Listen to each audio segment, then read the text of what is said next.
떨어지는 것보다 나으니라.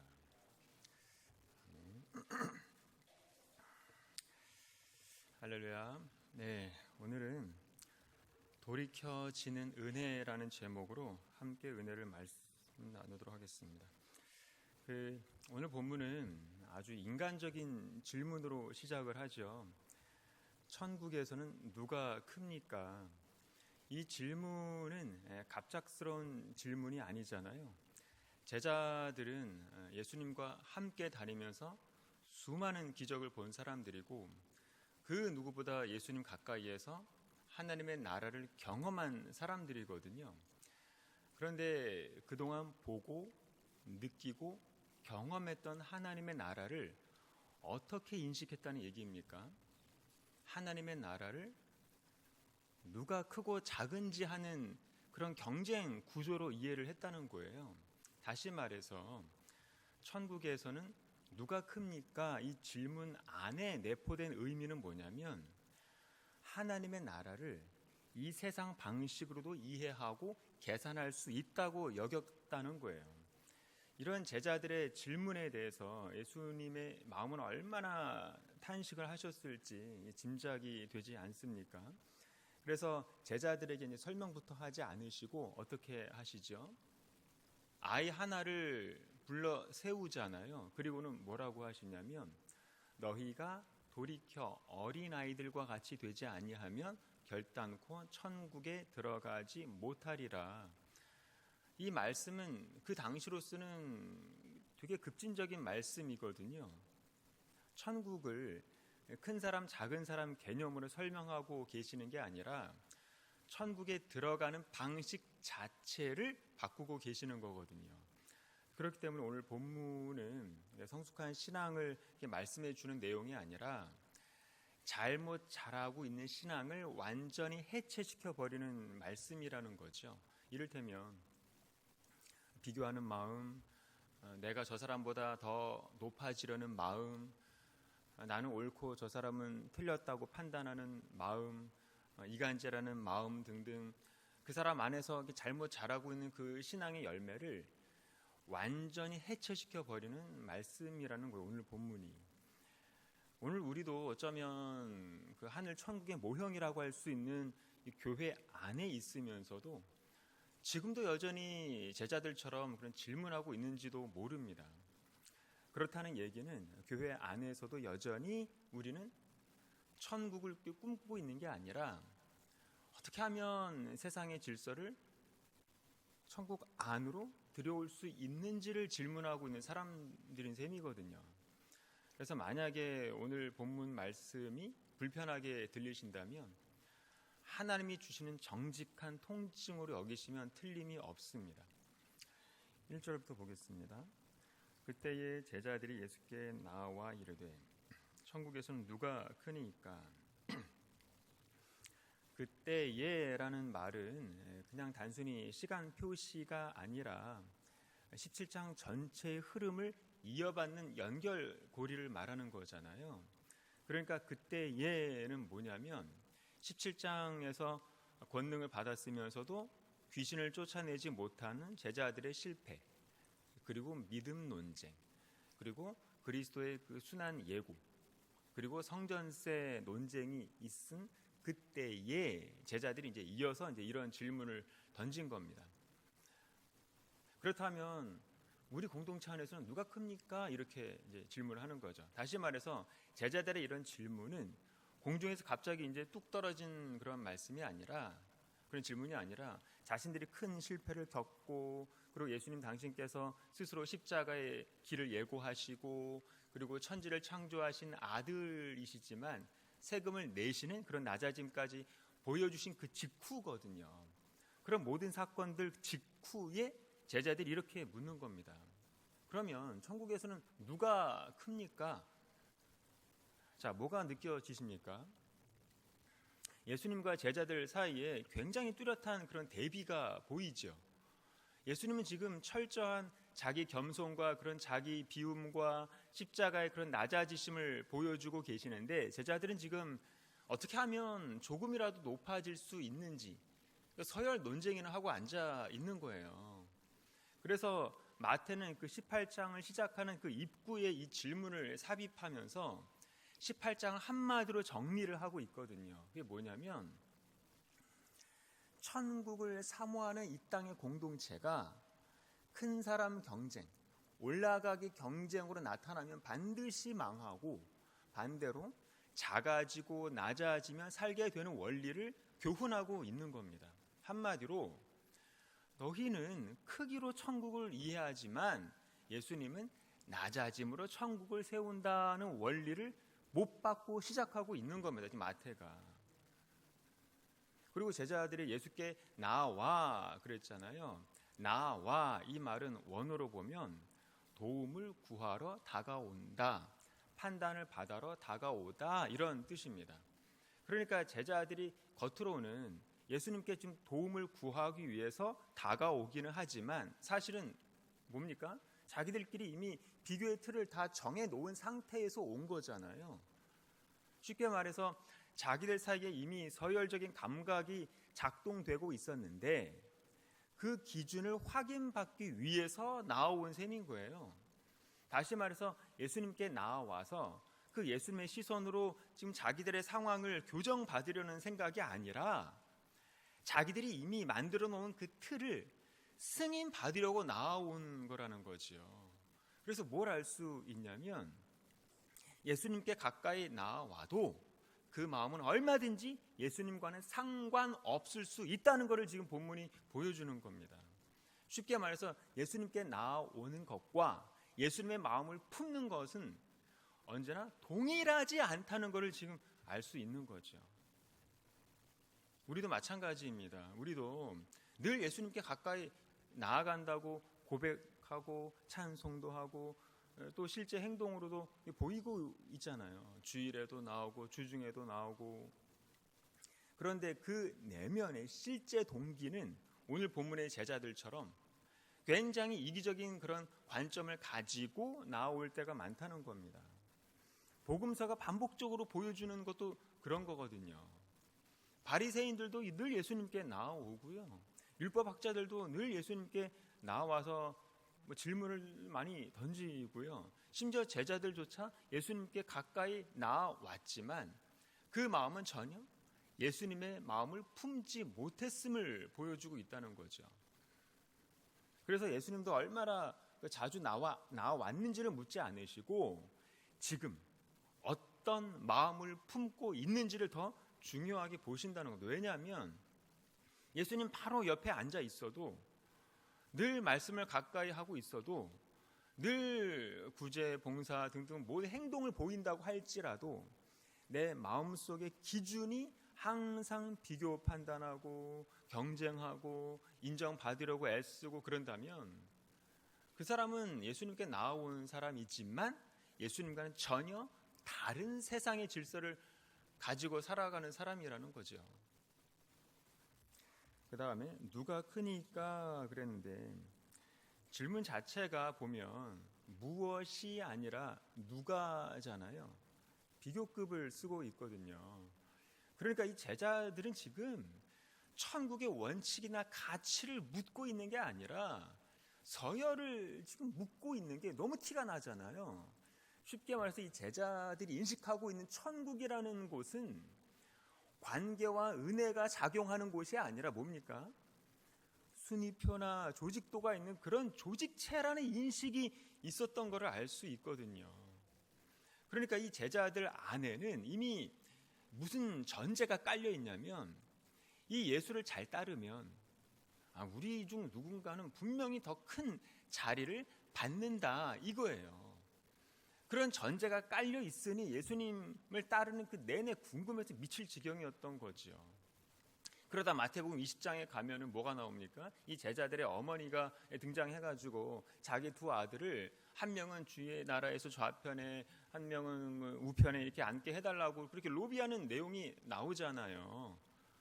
이게 이 당시 제자들의 그 상상했던 천국의 그림이었던 거고, 그리고 예수님은 그 18장 내내 이 그림을 부숴버리고 계시는 겁니다. 이 시대 교회가 그렇거든요. 다들 천국을 사모하면서 천국의 공동체를 꿈꾸면서 교회를 세우기는 하는데 시간이 지나면서 점점 이 세상 조직처럼 변질되지 않는 곳이 없거든요.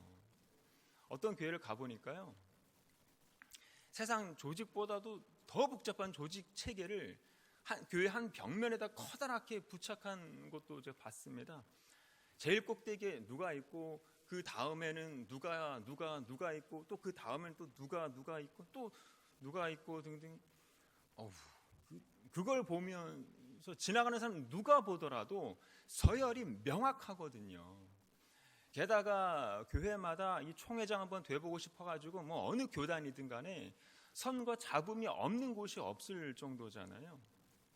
그런 사람들은 아마 천국도 그런 곳일 거라고 크게 착각하고 있을 게 분명한 겁니다. 자, 그래서 1절이 교훈하고 있는 게 뭐냐면, 큰 자라는 그 질문 자체가 이미 죄악의 언어라는 것을 지적하고 있는 겁니다. 그래서 교회 안에서 이런 질문이 위험한 이유가 뭐냐면, 복음의 구조를 무너뜨릴 수 있기 때문에 위험한 겁니다. 복음이 말하고 있는 구조는 뭐냐면, 복음은 큰 자를 구원하는 게 아니라 죄인을 구원한다는 거예요.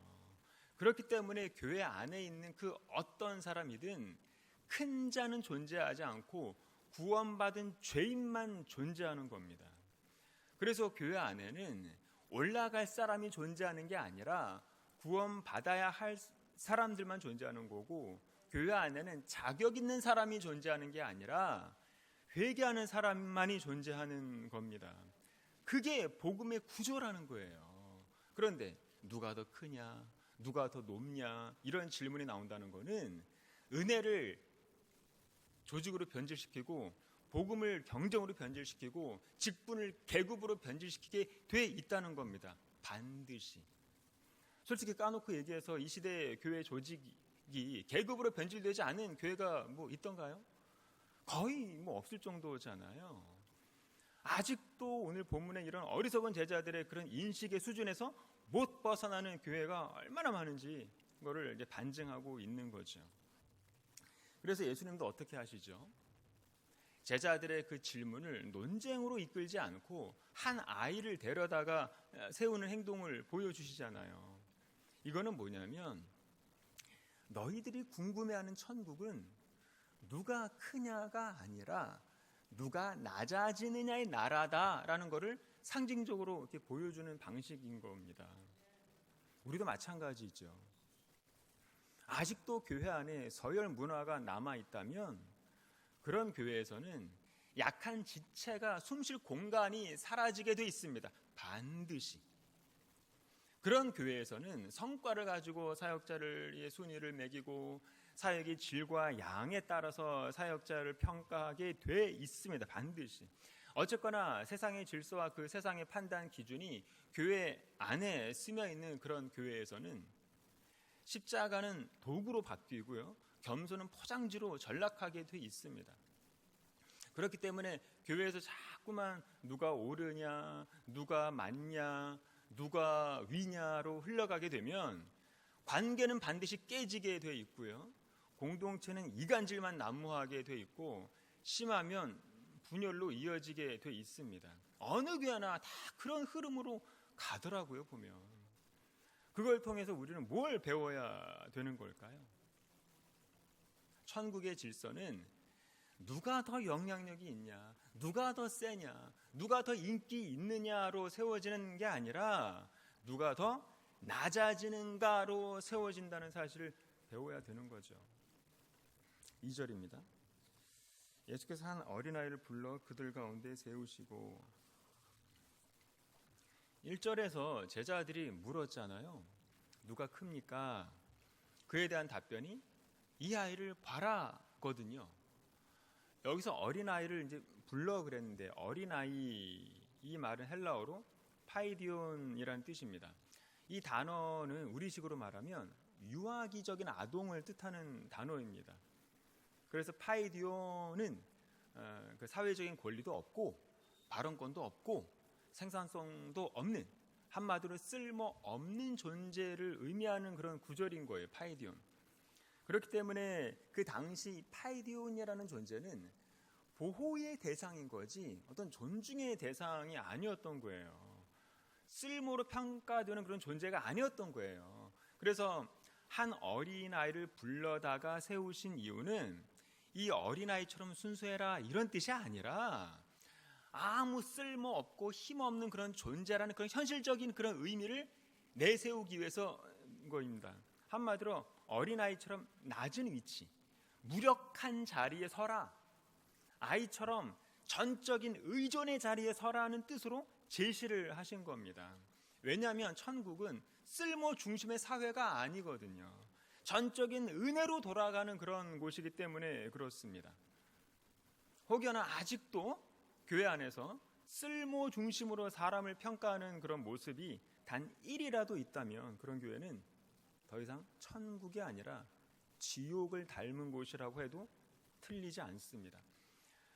헌금이 얼마나 안 나오는 부서는 쓸모없고, 헌금 많이 내는 사람들을 존중하고, 돈 들어가는 애들보다는 영향력 있는 성도나 서열 높은 성도 중심으로 교회를 운영하려고 한다면 그런 교회를 일컬어서 예수님은 회칠한 무덤이라고 하시는 겁니다.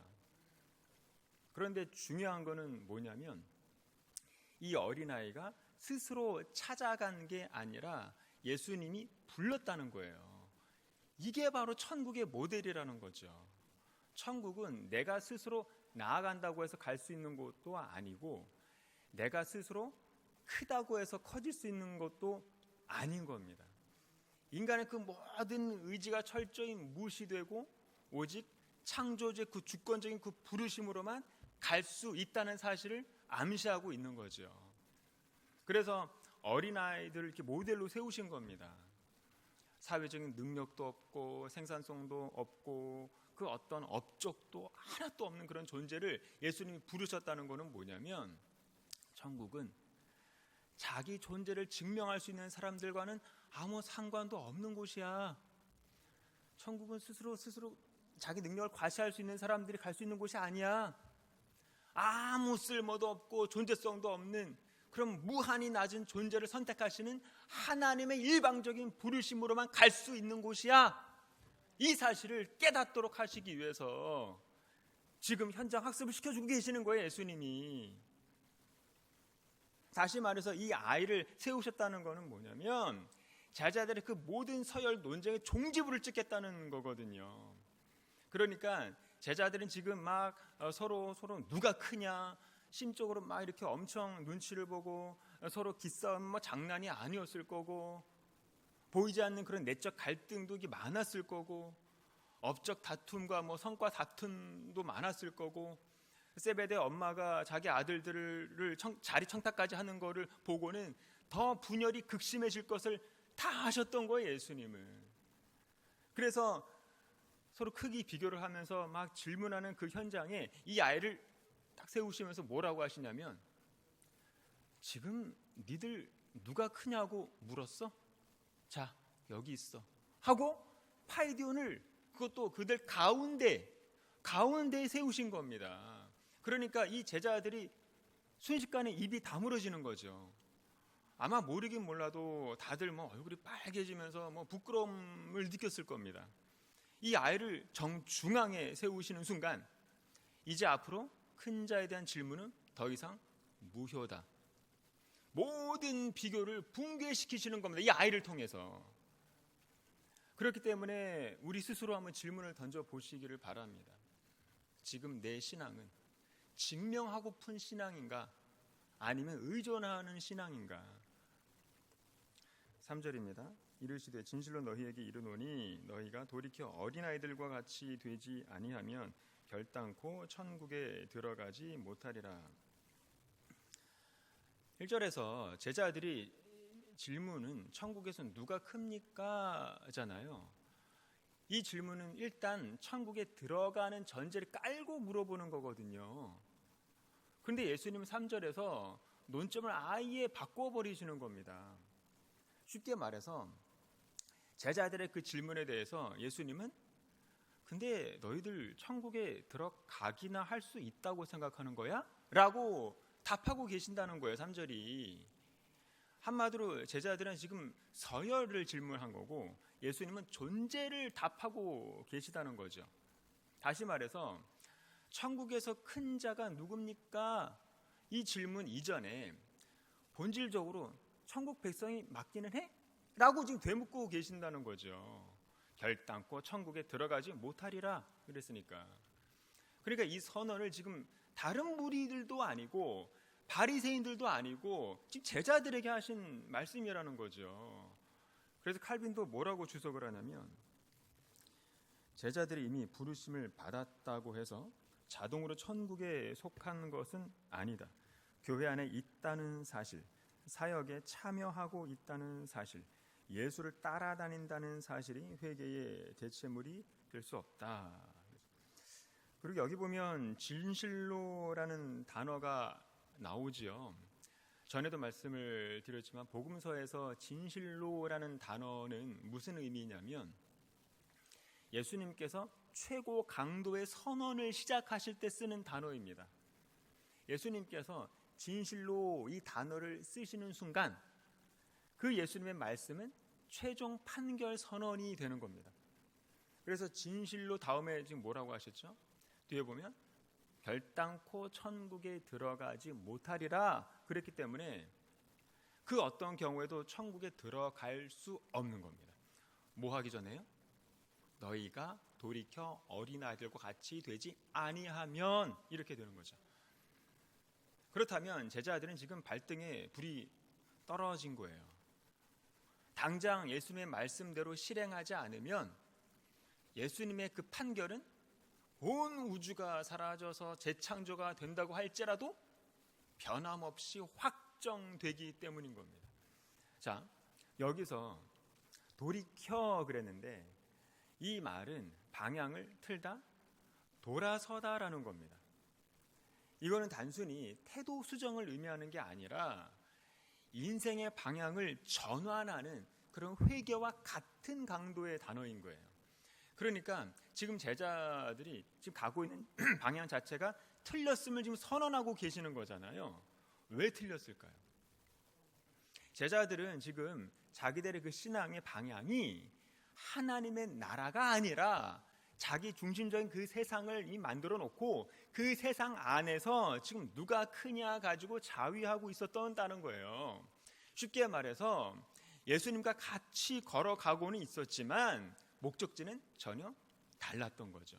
그걸 예수님은 정확히 보셨고 그래서 너희들 돌이켜 이렇게 말씀을 하신 겁니다. 그런데 태가 수동태예요. 이 말은 내가 결심하고 내 의지로 돌아서고 싶다고 해서 되는 게 아니라 하나님에 의해서 내 방향이 꺾이지 않으면 돌이킴은 불가능한 겁니다. 그러면 어떻게 돌이킬 수 있을까요? 너희의 의지로 돌이켜라. 그러면 하나님이 도와주실 거야.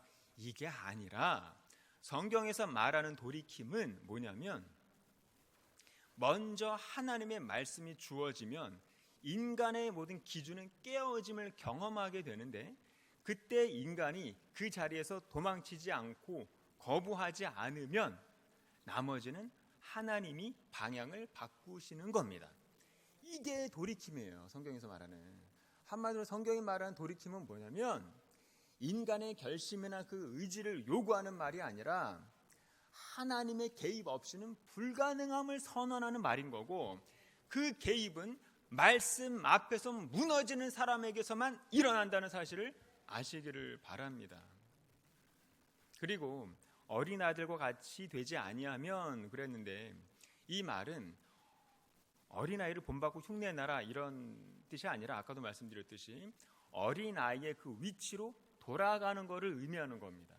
그러니까 어린아이와 같은 그런 이상적인 그런 캐릭터가 되라는 뜻이 아니라 아이들이 가진 그런 공통된 그 사회적인 상태가 있잖아요. 이를테면 의존성, 낮아짐, 철저한 그런 보호, 자기 권리도 없고 자기 성취도 없는 그런 위치. 예수님은 그런 위치를 바로 천국의 입구로 설정하신다는 거예요. 이게 복음에서 말하는 인간상이라는 거죠. 하나님 앞에서 내 자아를 이렇게 만들지 않으면 천국은 꿈도 꾸지 마. 이렇게 강한 어조로 지금 말씀하시는 거거든요. 예수님은 왜 이렇게 단호하게 말씀을 하셨냐면 제자들은 지금 천국의 문에서 한참이나 벗어나 있다는 사실을 전혀 모르고 있기 때문에 그러는 겁니다. 왜냐하면 자꾸 크다는 그런 기준으로, 자기 능력을 기준으로 천국의 조건을 삼았기 때문에 그렇거든요.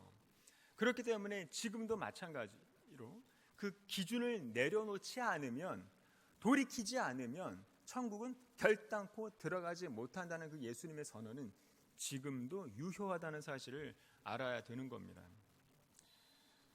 네, 지금 말씀을 절반도 못 풀었는데 벌써 시간이 다 돼서요. 기도하고 마치겠습니다. 사랑과 은혜가 충만하신 하나님 아버지, 은혜에 감사를 드립니다. 우리 힘으로 돌아설 수 없음을 고백합니다.